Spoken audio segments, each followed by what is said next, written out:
Students at John English Middle School were among 200,000 students, residents, businesses, organizations and community groups who took part in the annual citywide cleanup of public spaces. As part of Clean Toronto Together, they collected litter from a local park, and they had some big support. To see a group like Youth in Action here at John English School who are so interested in the environment and so interested in a host of social justice issues is very reassuring for me, because the decisions we're making today are for them. A lot of things take a long time, like building transit or fixing the environment, and so I got a lot of encouragement and I guess advocacy saying, get on with it and do it, and that's what we need. We need to be pushed by young people like this who really care about these things. And the students did push Mayor Tory for answers about issues that they are concerned about during a Q&A session.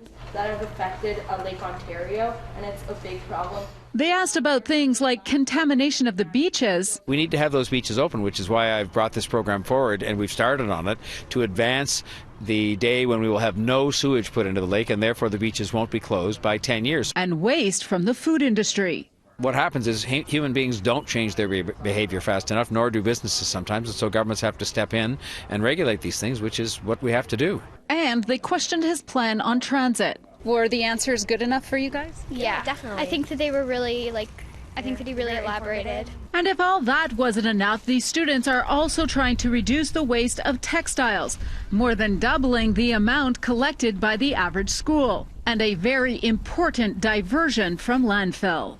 The textile crisis is about the amount of textiles we consume. We consume 400% more textiles than we did just 20 years ago, and 85% of textile waste winds up in landfill. That's a lot. So that's people just getting rid of old clothes, that kind of thing? Well, people throw it out. They don't realize there's no municipal supported recycling program in place for textiles. So unless you look for an option, people just end up throwing out clothing most of the time. Instead of the landfill, all of these clothes will now be sent to developing countries as secondhand clothing. I'm very thankful for the fact that so many thousands of people take part in this to keep their city clean, but that so many students are doing it, because hopefully they get into the habit, right from day one, that they'll never throw a coffee cup down on the ground or a straw or any of those kinds of things. To live a clean life in a clean city, and I want to encourage them and support them in doing that.